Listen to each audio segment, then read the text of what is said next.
और मुझे लगता है कि आज एक भी बच्चे में पढ़ने के प्रति जिज्ञासा और अभिभावक में पढ़वाने के प्रति जिज्ञासा पैदा हो गई तो मैं सोचूंगा कि मेरा यहाँ पर आना सफल हुआ। एटम बम से भी ज्यादा 3 शब्द ज्यादा ताकतवर है, वो है शिक्षित बनो, संगठित रहो और संघर्ष करो।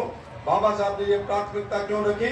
क्योंकि उनको मालूम था जब तक समाज शिक्षित नहीं होगा तब तक संगठित नहीं होगा, और जब तक संगठित नहीं होगा संघर्ष के रास्ते पर नहीं चल सकता है। इसलिए इन 3 शब्दों का बहुत बड़ा महत्व है। इस देश के करोड़ों गरीबों, किसानों, दलितों, पिछड़ों, अल्पसंख्यकों, मेहनतकश मजदूरों के मसीहा परम पूज्य बोध संत भारत रत्न बाबा साहब भीमराव अम्बेडकर जी की 133वीं जयंती समारोह के सम्मानित अध्यक्ष और हमारी सेंट्रल कमेटी के अध्यक्ष, आगरा के बहुत ही विद्वान अधिवक्ता मेरे बड़े भाई डॉक्टर करतार सिंह भारती जी, उत्तर प्रदेश सरकार के पूर्व कैबिनेट मंत्री, जिनके साथ में योगी सरकार में हम दोनों कैबिनेट मंत्री रहे, आदरणीय नगरी में पधारे हुए परम पूजनीय बोध संत भारत रत्न बाबा साहब भीमराव अम्बेडकर के अनुयायियों, बुजुर्गों, नौजवान साथियों, माताओं, बहनों, सबसे पहले मैं आगरा के एमपी होने के नाते इस देश के करोड़ों गरीबों, किसानों, दलितों, पिछड़ों, अल्पसंख्यकों, मेहनतकश मजदूरों के मसीहा परम पूज्य बोध संत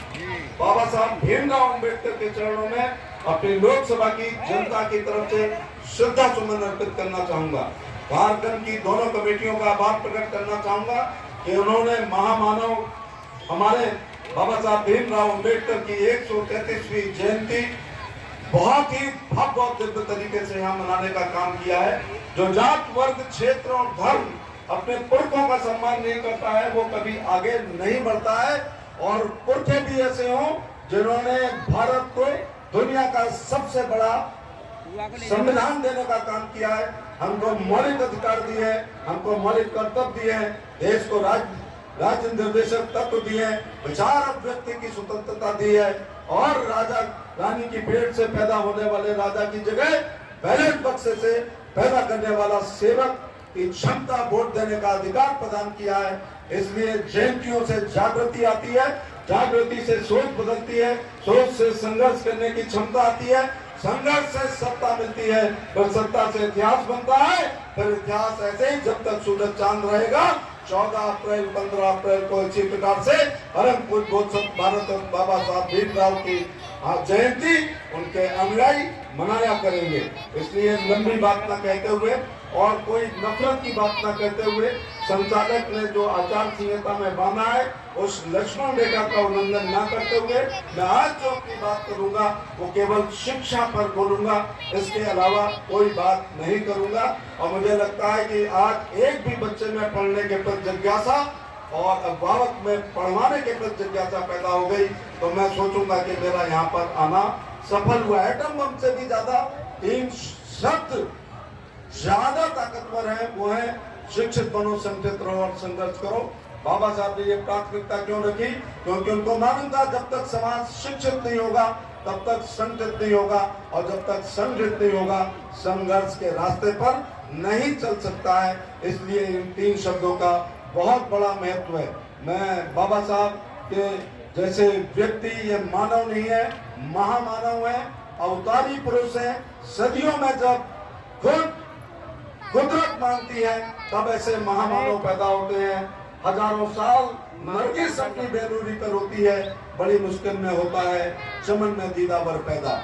और उनकी मृत्यु पर किसी शायर ने कहा कि बड़े शौक से सुन रहा था जमाना, तुम ही सो गए दास्तान कहते कहते, जब भारत नहीं विश्व की निगाह बाबा साहब के समतामूलक समाज अथवा गैर बराबरी के बारे में, अथवा अंतिम व्यक्ति के चेहरे पर मुस्कान, अथवा सामाजिक न्याय के लिए जब देख रही थी तब उनकी मृत्यु हो गई थी। इसलिए साथियों, अब मैं ये कहना चाहूंगा, दुनिया आगे बढ़ने का तरीका केवल शिक्षित नहीं, गुड क्वालिटी एजुकेशन के अलावा कोई दूसरा नहीं है।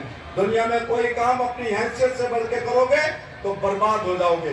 दुनिया में एक काम है जिसमें अपनी हैसियत मिटा दोगे तो आबाद हो जाओगे, वो है अपने बच्चों की अच्छी पढ़ाई पर अपने आप को लुटा दो। एक दिन सब कुछ चीजें मैं ब्याज के आपको वापस आएंगी। एक मैंने कहीं वेद में अथवा उपनिषद में है, माता शत्रु पिता बैरी ये बालों ना पटाती, नाशोकते हंस मध्य सभा मध्य बको यथा। वो सब माए अपने बच्चों की बैरी हैं और पिता दुश्मन हैं, जो अपने बच्चों को अच्छी पढ़ाई नहीं करा रहे हैं। ऐसे बच्चों की स्थिति वही होती है जो हंस की सभा में बगुले की होती है। इसलिए आपसे कहना चाहूंगा, जहां भी अच्छा स्कूल हो वहां पर एडमिशन कराना है। अब मैं नहीं कहूंगा कि 4 रोटी की जगह 2 रोटी खाएं। पिछले 10 साल से भूख से इस देश में एक भी आदमी नहीं मरा है। अब मैं कहना चाहूंगा, आपको क्या पढ़ाना है, गुड क्वालिटी एजुकेशन पर आपको ध्यान देना है। 50 बीघे वाले जमीन वाला उतना मालदार नहीं है जितना एक सरकारी कर्मचारी होता है। इसलिए फसल तब है आपकी जब आग से, ओले से, पाले से, बरसात से बच जाए। और सरकारी नौकरी की साल में 12 फसलें होती हैं। किसी की भी सरकार हो, 1 तारीख को तनख्वाह जरूर आती है। इसलिए इन सरकारी नौकरियों पर भी आपको कब्जा करना पड़ेगा।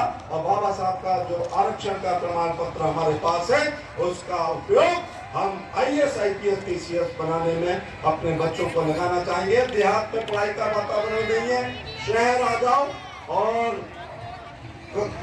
जब बच्चा 5 साल का हो तब ब्राह्मण से लेकर वाल्मीकि तक समान दिल दिमाग फेफड़े लेकर के पैदा होते हैं। बाद में कौन क्या बनता है, ये पढ़ाई का स्टैंडर्ड और घर के वातावरण से बनता है। इसलिए 2 ट्यूशन लगाइएगा, एक गणित की और एक अंग्रेजी की। अगर 1000 रुपए में गणित और 1000 में अंग्रेजी मिलती है तो महीने में 12,000, साल में 24,000 और 12 साल में 2,88,000। हमें से कोई 12 साल 365 दिन नहीं पढ़ा है, इसके बावजूद भी हम लोग भी नौकरियां पाए हैं। इसलिए अगर 2,88,000 अपने बच्चे के गणित ठीक करने में लगा दोगे तो जिसका गणित अच्छा, उसकी फिजिक्स अच्छी, ऐसे बच्चे IIT करेंगे, नहीं तो फिर ITI करेंगे। IIT और ITI में बहुत फर्क है। दूसरी बात, मैं अंग्रेजी का बहुत समर्थक नहीं हूँ। या तो लोहिया सफल हो जाते कि अंग्रेजी में काम ना होगा, फिर से देश गुलाम ना होगा।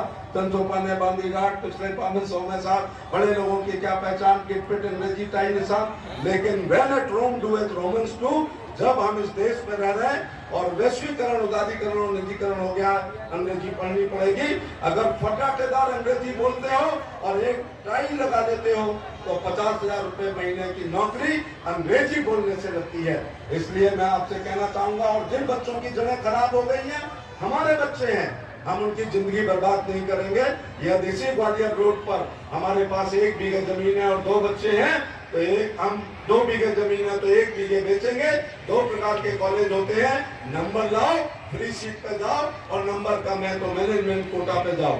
इसलिए 12 साल का फार्मूला है जो मेरे पास, इस साल का फार्मूला है कि हम अगर अपनी 1 बीघे जमीन बेच के अपने बच्चे का admission MBA, BBA, BCA, MCA, hotel management, engineering और मेडिकल में करा देंगे और कुछ बन जाएगा तो बिकी हुई 1 बीघे की जगह 5 बीघे 2 साल में खरीद के आपके हाथ में दे देगा।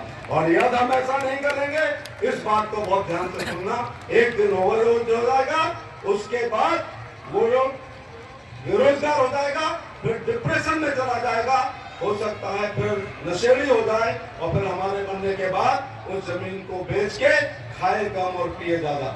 इसलिए बाबा साहब भीमराव अम्बेडकर को जब हम मानते हैं तो उनकी भी माननी पड़ेगी। और उनकी बात यह है, अगर सत्ता वो चाबी है जिससे दुनिया का हर ताला खुलता है, और शिक्षा वो चाबी है जिससे जंग लगे हुए भी ताले खुलते हैं। इसलिए मैंने अपनी पूरी बात, और ये भाषण में इसलिए दे रहा हूँ कि अब नॉन वेस्टेड नौकरियों के इंटरव्यू समाप्त हो गए हैं। इंटरव्यू लेने के लिए नहीं होते थे, इंटरव्यू निकालने के लिए होते थे।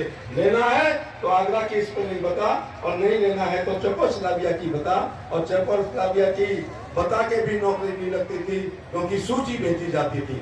इसलिए आज भी आप प्रतियोगिता दर्पण, प्रगत मंजूषा, कंपटीशन मास्टर, हिंदू अखबार या हिंदी के अखबार, टेलीविजन की न्यूज, खन्ना वर्मा की जीके की किताब को यदि 8 घंटे पढ़ लोगे तो बिना इंटरव्यू वाली 50,000 की नौकरी आपका घर का दरवाजा खटखटाएगी। इसलिए मैंने आज जितनी भी बात कही है वो शिक्षा के ऊपर केवल अपनी बात कही है। इसलिए एक भी बच्चे में पढ़ने के प्रति और गार्जियन में पढ़ाने के प्रति अगर जिज्ञासा पैदा हो गई तो 12 साल बाद जब अगर आप शहर आते हैं, ट्यूशन लगाते हैं, तो एक दिन कहोगे कि 15 अप्रैल 2024 को आपके भाषण से मेरा बच्चा अफसर बना है। जब मैं बेंच लेकर के इस भीम नगरी में 12 साल बाद या 13 साल बाद कभी आऊंगा तो आज के भाषण को याद रखना। मैं एक बार दोनों कमेटियों का धन्यवाद देना चाहूंगा कि उत्तर भारत की सबसे बड़ी अगर भीम नगरी और हमारी जयंती मनाने का श्रेय